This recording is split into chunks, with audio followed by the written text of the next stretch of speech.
काल राज ठाकरे बोलले आहेत की इतकं चांगलं राज्य फडणवीसांकडे मिळालेलं आहे, त्यांनी याकडे लक्ष द्यावं. जे काही सध्या राज्यात मुद्दे चालू आहेत ते सगळे करू नये. जर ते असं करत असतील तर आमचं तुम्हाला पाठबळ असेल. तर निश्चितपणे राज्य चांगलं चालवण्याचा आमचा प्रयत्न आहे आणि राज्य चालवत असताना सर्वांची मदत घेऊन सर्वांना विश्वासात घेऊनच चालवण्याचा आमचा प्रयत्न आहे. मी काल त्यांचं भाषण पूर्ण ऐकू शकलो नाही, पण जेवढं मी ऐकलं त्यात काही महत्वपूर्ण मुद्दे ते बोललेले आहेत. निश्चितपणे त्याच्यावर आम्ही विचार करू. जे काही महत्वपूर्ण मुद्दे त्यांनी मांडलेले आहेत आणि शेवटी राज्य चालवत असताना सगळ्यांना सोबत घेऊन चालवणं हाच खरं म्हणजे आमचं उद्दिष्ट आहे.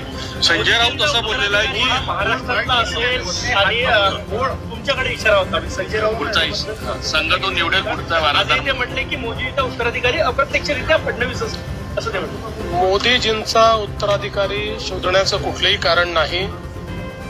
मोदीजी आमचे नेते आहेत. अजून बरेच वर्ष मोदीजी काम करणार आहेत. आमचा सगळ्यांचा आग्रह आहे.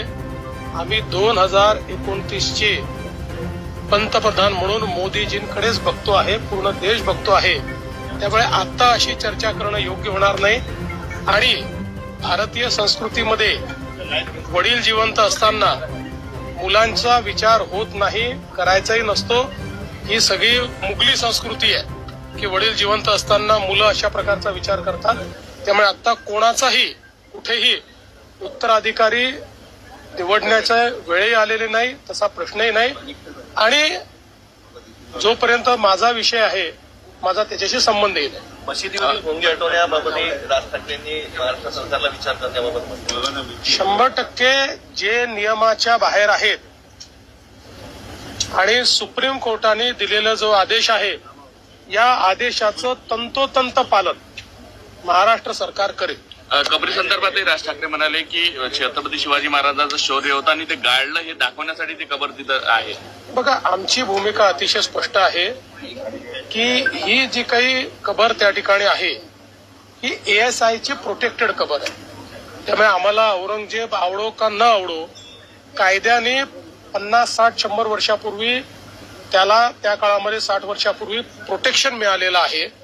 आणि म्हणून त्या ठिकाणी जे काही कायदा आहे त्या कायद्याचं पालन करणं ही आमची जबाबदारी आहे. हे मात्र निश्चित आहे कुठल्याही परिस्थितीमध्ये औरंगजेबाच्या कबरीचं उदात्तीकरण ग्लोरिफिकेशन आम्ही होऊ देणार.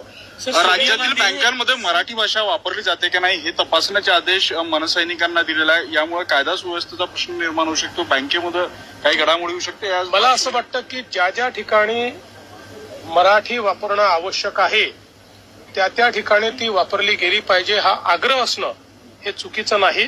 फक्त याकरता कायदा हातात घेणं हे मात्र चुकीचं होईल. मला अपेक्षा है कि कोई कायदा हाथ घेणार नहीं। सोनिया गांधी जी ने एक आर्टिकल लिखा है, शिक्षा व्यवस्था पर सवाल उठाया, कह रही कि सांप्रदायिकरण हो रहा है शिक्षा का। आरएसएस पर भी उन्होंने निशाना साधा। मुझे ऐसा लगता है कि शिक्षा का भारतीयकरण हो रहा है। अंग्रेजों ने जिस शिक्षा का मैकॉलेकरण किया और हमारे देश को गुलाम बनाने के लिए मैकॉले का पत्र है कि जब तक यहाँ की शिक्षा पद्धति को हम बदलेंगे नहीं तब तक हम भारत पर राज नहीं कर सकते। इसका मतलब जो शिक्षा पद्धति उस समय आई थी वो भारतीयों को गुलाम बनाने के लिए आई थी। उस शिक्षा पद्धति में बदलाव करके अगर उसका भारतीयकरण हो रहा है तो इससे किसी को दुख होने का कारण नहीं है। कोई भी जो राष्ट्रभक्त व्यक्ति है वो यही कहेगा कि इसका भारतीयकरण होना चाहिए। मुझे ऐसा लगता है कि सोनिया जी ने इसकी पूरी जानकारी लेनी चाहिए और भारतीयकरण को पूर्ण रूप से सपोर्ट करना चाहिए। नद्यांच्या बाबतीत देखील राज ठाकरे बोलले, कुंभमेळा येतोय, 4 नद्यांचा देखील त्यांनी काल उल्लेख केला, गोदावरीच्या बाबतीत देखील ते बोललेले आहे। निश्चितपणे महाराष्ट्रातल्या नद्या या निर्मळ झाल्या पाहिजे, त्या अविरल झाल्या पाहिजे असा आमचाही प्रयत्न आहे। याकरता आपण काही मिशन हातामध्ये घेतलेले आहेत। हे काही फार लगेच करण्यासारखे कामं किंवा होणारी कामं नाही आहेत, कारण प्रत्येक महानगरपालिका, प्रत्येक नगरपालिका, प्रत्येक ग्रामपंचायत याचं एफ्लुएंट ट्रीट करावं लागतं, त्यासोबत उद्योगाचं एफ्लुएंट ट्रीट करावं लागतं, वेगवेगळ्या नाल्यांचं पाणी ट्रॅप करून ते ट्रीट करावं लागतं। एक खूप मोठा हा कार्यक्रम आहे, थोडा वेळ खाणारा, थोडा खर्चिक कार्यक्रम, पण हा केलाच पाहिजे या मताचे आम्ही असल्यामुळे याची सुरुवात आम्ही ऑलरेडी केलेली आहे आणि मला विश्वास आहे की यावेळी ज्यावेळेस आपला कुंभमेळा होईल त्यावेळी कुंभमेळ्यामध्ये पवित्र गोदावरी नदीमध्ये लोक ज्यावेळेस आंघोळीला येतील किंवा स्नानाला किंवा त्या ठिकाणी एक प्रकारे स्नान करण्याकरता येतील त्यावेळी त्यांना स्वच्छ पाण्याचा अनुभव कसा देता येईल हाच आमचा प्रयत्न आहे. एकीकडे पाठिंबा देतात आणि दुसरीकडे लाडकी बहीण योजना बंद होईल असे राज ठाकरे म्हणाले. विजेचे दर 10% जवळपास कमी होत आहे. मी आपल्याला विधानसभेतही सांगितलं होतं की विजेचे दर पुढच्या 5 वर्षात दरवर्षी आम्ही कमी करणार आहोत. त्यानुसार आमची जी पिटिशन आहे ही पिटिशन जी नियामक मंडळ आहे त्यांनी स्वीकारलेली आहे. केवळ ती स्वीकारताना त्याच्यामध्ये काही मला असं वाटतं की कॅल्क्युलेशनच्या संदर्भात त्यांचा आणि आमचे मतभेद आहेत आणि म्हणून आम्ही एक रिव्हिजन देखील त्या ठिकाणी दाखल करणार आहोत.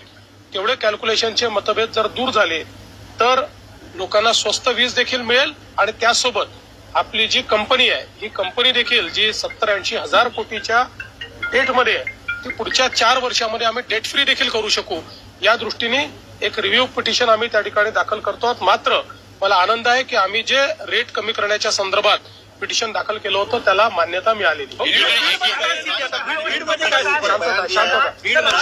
आरोपींची घरे पाडणार का असा सवाल ओएसी असा आहे की आता बीडमध्ये पूर्ण शांतता आहे आणि कोणीही जर शांतता भंग करणार असेल तर त्याच्यावर सारखीच कारवाई केली जाईल. राज ठाकरे